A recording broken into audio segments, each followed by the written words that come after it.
मैं आपसे कहूं कि अगर किसी कोचिंग इंस्टीट्यूट के एडवर्टीजमेंट में दिखाई दे रही बच्चों की रैंक देखकर या उससे प्रभावित होकर आपने अपने बच्चे का एडमिशन उस कोचिंग इंस्टीट्यूट में करवा दिया है और लाखों रुपए की आप फीस जमा कराए हैं, उसके बाद आपको पता चलता है कि जिस स्टूडेंट की रैंक आपने अखबार में या किसी होर्डिंग में देखी थी, उसने तो उस कोचिंग में जाकर वो महंगा कोर्स किया ही नहीं जिसका दावा विज्ञापन में किया जा रहा है। तो क्या आप सिर्फ इसे मिसलीडिंग एडवर्टीजमेंट की बात मानेंगे या फिर आप इसे अपने बच्चे और अपने परिवार के भरोसे के साथ धोखा मानेंगे? और अब जरा दूसरी तस्वीर देखिए। एक तरफ अखबार के पूरे विज्ञापन में देखें अगर आप, तो all India rank 1, AIR 5, AIR 10 और हजारों इस तरह के सिलेक्शन का दावा। कोई दावा कर रहा है कि हमारे यहां से इतने डॉक्टर्स निकले, कोई ये कह रहा है कि हमारे यहां से इतने IITians निकले। तो दूसरी तरफ ऐसे पेरेंट्स हैं जिन्होंने बच्चे की कोचिंग के लिए अपनी सारी सेविंग दांव पर लगा दी। किसी ने जमीन बेच दी तो किसी मां ने अपने गहने गिरवी रख दिए। अगर पता भी चल जाए कि कोचिंग इंस्टीट्यूट ने आपके साथ फ्रॉड किया है, उसके बाद भी रिफंड के लिए कोचिंग के चक्कर काटते काटते आपकी जिंदगी निकल सकती है, लेकिन रिफंड नहीं मिलेगा। कुछ मामलों में कोचिंग सेंटर्स ही बंद हो जाते हैं। तो सवाल बहुत सीधा सा है कि भारत में कोचिंग आखिर एजुकेशन है या एजुकेशन के नाम पर खड़ा हुआ हजारों करोड़ का एक बहुत बड़ा गोरख धंधा? और अगर सही में ये एक बिजनेस भी मैं मान लूं तो इसमें अकाउंटेबिलिटी कहां है, जवाबदेही कहां है? नमस्कार, मैं हूं आपके साथ रोशन और आज हम बात करेंगे भारत के उस कोचिंग इकोनॉमी की जहां एक तरफ बच्चों के सपने हैं तो दूसरी तरफ माता पिता की जिंदगी भर की कमाई है और इसके बीच में हजारों करोड़ का फलता फूलता कारोबार। दरअसल ये असली खेल रैंक से शुरू होता है। कॉम्पिटिटिव एग्जाम के रिजल्ट आने के बाद आपने देखी होगी एक चीज, हर जगह अखबारों में बड़े बड़े विज्ञापन आते हैं, सड़क किनारे आपको बड़ी बड़ी होर्डिंग्स नजर आएंगी। एक तरफ टॉपर्स की फोटोग्राफ लगी है, नीचे रैंक लिखी हुई है और कोचिंग का नाम दिया हुआ है। मैसेज बहुत सिंपल होता है, देखिए यहां से इतने सिलेक्शन हुए हैं। लेकिन असली सवाल यह है कि किस कोर्स से ये सिलेक्शन हुआ? क्या उस स्टूडेंट ने पूरा क्लासरूम प्रोग्राम लिया था लाखों रुपए का, ऑनलाइन कोर्स किया था, टेस्ट सीरीज के लिए वो आया था, इंटरव्यू गाइडेंस के लिए आया था या स्कॉलरशिप प्रोग्राम के लिए वहां पर आया था, या उसने वहां पर एडमिशन कभी लिया नहीं? किसी एक स्टेज पर आकर बच्चा इंस्टीट्यूट से जुड़ता है तो सवाल यह है, और बहुत इंपॉर्टेंट सवाल है, कि क्या कोचिंग इंस्टीट्यूट यह दावा कर सकता है कि जो सबसे महंगा कोर्स उसका वही छात्र ने लिया था और वही सबको लेना चाहिए? कंज्यूमर प्रोटेक्शन अथॉरिटी ने इस तरह के गलत एडवर्टीजमेंट पर कार्रवाई की है। मई 2026 में CCPA ने कोचिंग सेक्टर्स के खिलाफ नेशन वाइड एक्शन में बताया कि 60 से ज्यादा कोचिंग सेंटर्स को नोटिस जारी किए गए। ध्यान से सुनिएगा, 1,39,00,000 की पेनल्टी इनमें लगाई गई, 1,39,00,000। और ध्यान दीजिए कि मामला सिर्फ छोटे इंस्टीट्यूट का नहीं है। दिसंबर 2025 में CCPA ने विजन IAS पर 11 लाख की पेनल्टी लगाई। यह जुर्माना UPSC CSE 2022 और 2023 के रिजल्ट से जुड़े एडवर्टीजमेंट को लेकर लगाया गया था। इंस्टीट्यूट ने बड़े क्लेम्स किए थे। CSE 2023 में टॉप 10 जो हैं उनमें से 7 बच्चे इनके यहां से हैं। टॉप 100 में से 79 बच्चे का सिलेक्शन इनके इंस्टीट्यूट से हुआ है। और सक्सेसफुल कैंडिडेट्स की फोटोग्राफ के साथ रैंक्स खास तौर पर विज्ञापन में दी जाती है। लेकिन CCPA की जांच में पाया गया कि कैंडिडेट्स ने असल में किस कोर्स में एडमिशन लिया था, इतनी इंपॉर्टेंट जानकारी डिस्क्लोज नहीं की गई। यानी कि एडवर्टीजमेंट देखकर किसी नए छात्र को यह इंप्रेशन मिल सकता है कि ये कैंडिडेट्स ने कोचिंग के उस प्रोग्राम में हिस्सा लिया होगा, वहां एनरोल कराया होगा जो सबसे महंगा है या उस श्रेणी में आता है जिसका दावा किया जा रहा है और जिसके बाद वो सफल हुए। ये पहली बार नहीं था। जनवरी 2025 में विजन IAS पर एक अलग UPSC CSE 2020 एडवर्टीजमेंट को लेकर 3 लाख रुपए की पेनल्टी लग चुकी थी। अब जरा सोचिए, एक पेरेंट है जो न्यूज़पेपर में टॉपर की फोटोग्राफ देखता है, उसके नीचे कोचिंग का लोगो उसको नजर आता है। नेचुरली उसके दिमाग में क्या बनेगा कि अगर मेरा बच्चा यहां पर पढ़ने जाएगा तो शायद ये हो सकता है कि उसका भी सिलेक्शन हो जाए।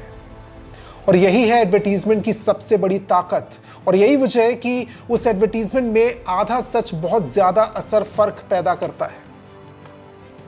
अब दूसरा बड़ा नाम है बाजीराव एंड रेड्डी। फरवरी 2026 में CCPA ने इस इंस्टीट्यूट पर 15 लाख रुपए की पेनल्टी लगाई। आरोप था कि UPSC CSE 2023 के सक्सेसफुल कैंडिडेट्स की फोटोग्राफ और अचीवमेंट का इस्तेमाल करते हुए उनके स्पेसिफिक कोर्सेज के बारे में महत्वपूर्ण जानकारी छिपाई गई। और यहां कहानी में एक और खास बात आती है, सीसीपीए ने इसे रिपोर्ट करते हुए बहुत बड़ा अपराध एक तरीके से माना। इससे पहले भी जरूरी है समझना कि इंस्टीट्यूट पर एक्शन हो चुका था।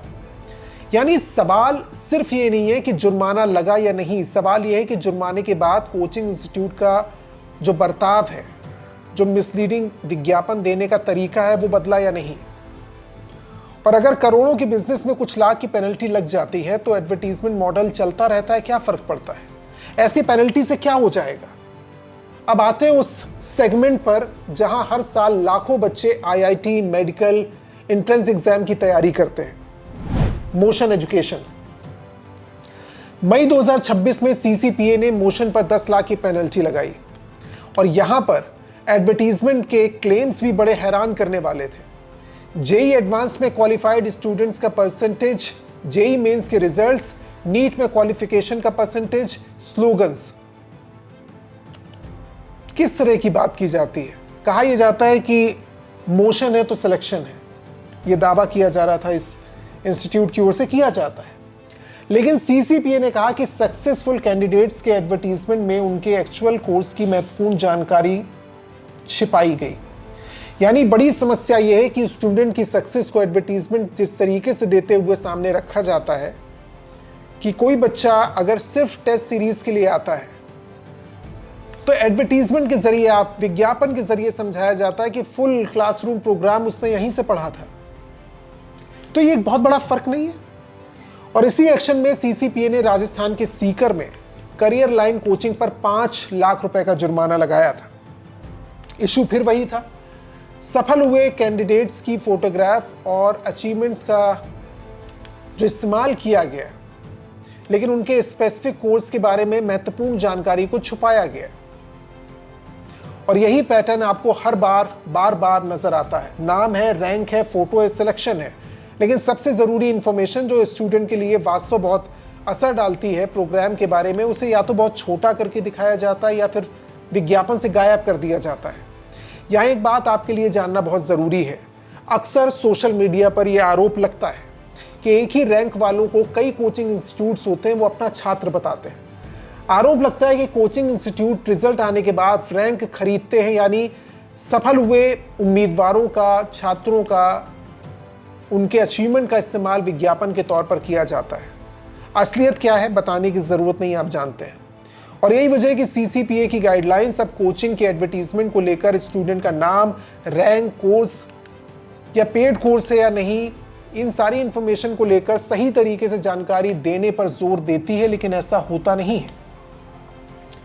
कई बार कहानी सिर्फ विज्ञापन की नहीं होती। अब मान लीजिए कोई विज्ञापन देखकर एडमिशन लिया जाता है, लाखों रुपए दे दिए गए, लेकिन कुछ महीने बाद आपको लगता है, बच्चों को लगता है कि कोचिंग ये जो है ये मेरे लिए सही नहीं है। आपको लगता है ये कोचिंग मेरे बच्चे के लिए सही नहीं है।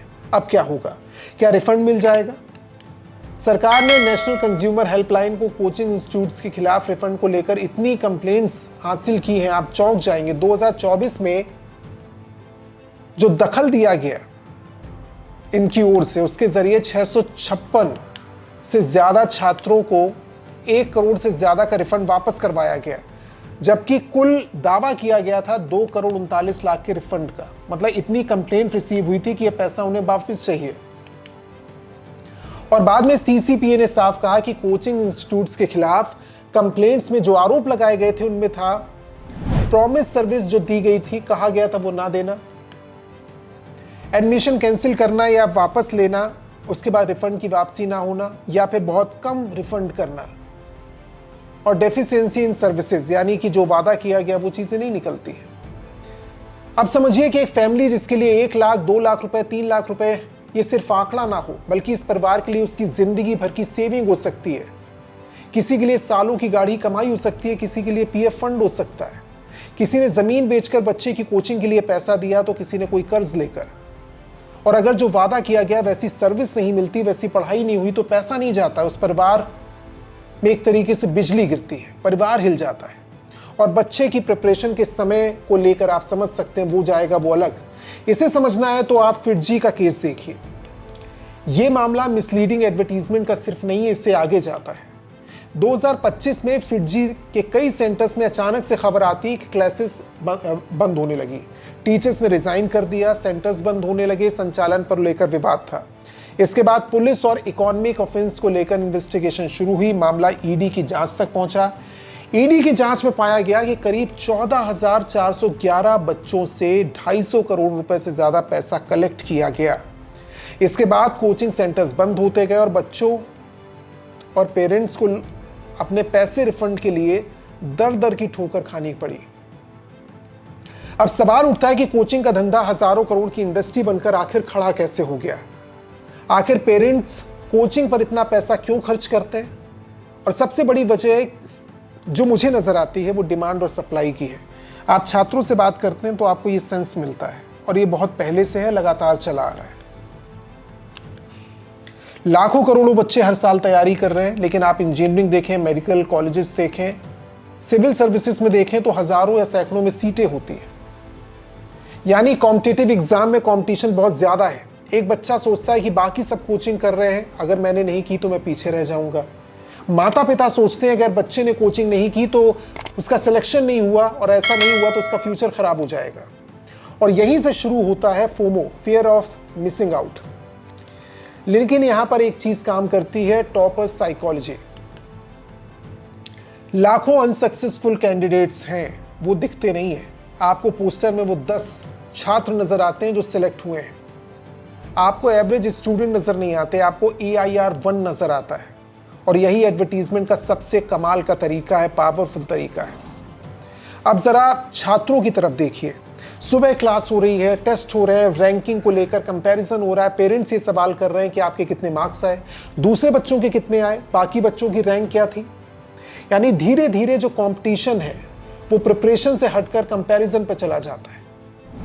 इसलिए 2026 में और 24 में मिनिस्ट्री ऑफ एजुकेशन की कोचिंग सेंटर गाइडलाइंस में सिर्फ रजिस्ट्रेशन और फीस की बात नहीं की गई। गाइडलाइंस में मेंटल वेलबींग, काउंसलिंग को लेकर, साइकोलॉजिस्ट को लेकर, कंप्लेंट्स मैकेनिज्म को लेकर, इन सारी बातों को शामिल किया गया। और सरकार ने अगस्त 2026 में संसद में कहा कि प्राइवेट कोचिंग सेक्टर में मेंटल वेलबींग और माल प्रैक्टिसेस कंसर्न्स के बहुत बड़ी चीजें हैं। मतलब साफ है, सरकार खुद मानती है कि समस्या सिर्फ पैसे की नहीं है, ये बच्चों की जो मानसिक स्थिति उसका भी सवाल है। जनवरी 2024 में सेंटर्स ने कोचिंग को लेकर जो रेगुलेशंस थे उसके लिए राज्यों से भी एक तरीके से उन्हें निर्देश मिला, जिसमें रजिस्ट्रेशन को लेकर, फीस को लेकर, इंफ्रास्ट्रक्चर कैसा होना चाहिए, कोड ऑफ कंडक्ट को लेकर, काउंसलिंग को लेकर, या जो शिकायतें मिलती हैं उसके मैकेनिज्म को कितना बेहतर किया जाए जिससे इन शिकायतों को दूर किया जा सके। रिफंड की जो बातें हैं, एजुकेशन का जो मसला है, क्वालिटी एजुकेशन का जो मसला है, इसमें सरकार की भूमिका है। और 2026 में सरकार ने संसद में बताया कि कई राज्यों ने अपने अलग रेगुलेशंस बताए हैं, लॉज बनाए हैं। जैसे साल 2026 में आंध्र प्रदेश की बात करूं, हिमाचल की बात करूं, तमिलनाडु है, कई जगहों पर ये फ्रेमवर्क बनाए गए थे जिससे कि इस तरह की दिक्कतें कम हो। कहानी सिर्फ ये नहीं कि सरकार कुछ नहीं कर रही है, कहानी इससे ज्यादा की है। रूल्स बन जाते हैं, नोटिस आ जाते हैं, पेनल्टीज लग जाती है, रिफंड की फैसिलिटीज भी होती है, लेकिन सवाल यह है कि इतनी शिकायतों के बाद भी शिकायतें कम क्यों नहीं हो रही। शायद समस्या पेनल्टी की ताकत में है। जरा नंबर्स देखिए। 2024 में CCPA ने 19 कोचिंग संस्थानों पर कुल 61,60,000 रुपए की पेनल्टी लगाई। 2025 में एक्शन बढ़कर 49 नोटिस थमाने को लेकर हुआ। 24 संस्थानों पर 77,60,000 रुपए तक जुर्माना लगा। मई 2026 में 60 से ज्यादा नोटिस थमाए गए और 1,39,00,000 की पेनल्टी लगाई गई। अब सवाल यह कि क्या जुर्माने की यह रकम कोचिंग इंडस्ट्री के स्केल के मुकाबले पर्याप्त है? अगर एक एडवर्टीजमेंट हजारों छात्रों का एडमिशन करवा सकता है और उसमें कुछ पेनल्टी लग जाती है तो कोचिंग कंपनियों को इससे क्या फर्क पड़ता है? तो इसका सवाल है कि सलूशन क्या है। अब यहां मैं कहूंगा कि कोचिंग बंद कर दीजिए, क्योंकि ये कोचिंग इस तरह का काम कर रही है, ये प्रैक्टिकल सॉल्यूशन नहीं है। बहुत अच्छे टीचर्स हैं, बहुत अच्छे कोचिंग संस्थान भी हैं, बहुत से छात्र हैं जिनको कोचिंग संस्थानों से फ़ायदा मिलता है क्योंकि स्कूल्स उस तरह के नहीं मिले उन्हें जिससे कि उन्हें सब कुछ सीखने मिला हो। समस्या है मिसलीडिंग कोचिंग एडवर्टीजमेंट की और समस्या है ट्रांसपेरेंसी की। हर इंस्टीट्यूट के लिए सुनिश्चित होना चाहिए कि वेबसाइट में वो साफ साफ लिखें कि कितनी छात्रों का उन्होंने एडमिशन लिया, एनरोलमेंट नंबर क्या था, एक्चुअल एग्ज़ाम कौन सा दिया गया, कौन से कोर्स में एडमिशन लिया, जो सेलेक्ट हुए हैं छात्र उनकी जानकारी पहले से ही वेबसाइट में होनी चाहिए। उनका कोर्स पेड था या फ्री था, कोई टेस्ट सीरीज सॉल्व करने तो नहीं आया था, क्लासरूम में कौन सा कोर्स उन्होंने एनरोल करवाया, कितने छात्र हैं जो आपके कोचिंग संस्थान से वापस गए रिफंड पॉलिसी के अंतर्गत, रिफंड दिया तो कितनों का दिया, कितना दिया। कोर्स बंद हो जाता है, संस्थान बंद हो जाता है तो आपका पैसा सुरक्षित कैसे है। और सबसे बड़ी बात, एडवर्टीजमेंट में जो क्लेम किए गए हैं उसके पीछे डॉक्यूमेंट्री प्रूफ क्या है, दस्तावेज क्या है। क्योंकि टॉपर्स की फोटोग्राफ लगाना आसान है लेकिन पूरी सच्चाई दिखाना मुश्किल है। और आखिर में इस कहानी को सिर्फ कोचिंग इंडस्ट्री की कहानी मत समझिए, ये उस पिता की कहानी है जिसने अपने बच्चे की फीस भरते वक्त सोचा कि मैं अपने बच्चे का फ्यूचर बना रहा हूं। उस माँ की कहानी है जो शायद अपनी ज़रूरत रोककर बच्चे की कोचिंग की फीस दे रही है। उस बच्चे की कहानी है जिसके सामने एक एग्ज़ाम है, एक रैंक है और उसके पीछे उसके पूरे परिवार की उम्मीद है। इसलिए एजुकेशन में कंपटीशन हो सकता है, बिजनेस भी हो सकता है, प्रॉफिट भी हो सकता है, कमाइए आप, लेकिन धोखे का कारोबार नहीं होना चाहिए। एक टॉपर की फोटोग्राफ लगाकर रैंक लिखकर एडवर्टीजमेंट देना और एक चमकता हुआ क्लासरूम दिखाना, किसी बच्चे की सक्सेस को व्यापार की तरह पेश करना, गारंटी की तरह पेश करना, और किसी कोचिंग को यह अधिकार नहीं होना चाहिए कि अधूरी सच्चाई सामने रखकर कोर्स बेचा जाए। किसी परिवार को पूरा करना है अपना सपना, लेकिन उसकी मजबूरी का फायदा उठाना। फिर अगर ये विज्ञापन आता है और कई तरह के लेख आते हैं कि देश में हजारों करोड़ का कोचिंग बिजनेस खड़ा हो चुका है, ये टीचर्स हैं जो इस तरह की रील्स बनाते हैं जो दावा करते हैं कि आप आइए और हम आपकी ज़िंदगी बदल देंगे, ये मिसलीडिंग ऐड अगर आते हैं और उन पर छोटे से जुर्माने के साथ उन्हें क्या छोड़ा जा सकता है? क्या बच्चे वाकई इनके लिए कस्टमर हैं? उनके सपने किसी कंपनी मार्केटिंग एसेट हो सकते हैं? या शायद इस पूरी कहानी का सबसे बड़ा सवाल यही है कि अगर कोचिंग इंडस्ट्री बच्चों के भविष्य से करोड़ों कमाती है तो बच्चों के भविष्य की जिम्मेदारी लेगा कौन? और अगर आपको लगता है कि कोचिंग चुनने से पहले आपके ऊपर जो दबाव है वो दबाव विज्ञापन के जरिए आता है, तो ये सवाल पूछने का हक है, लेकिन इसका जवाब कौन देगा? ये वीडियो है जो इसके तह तक जाता है। ये बनाया इसलिए गया है क्योंकि अगर एक भी एडवर्टीजमेंट से बच्चे के एडमिशन पर कोई फर्क पड़ता है तो उस बच्चे के भविष्य को खराब करने की जवाबदेही किसकी है?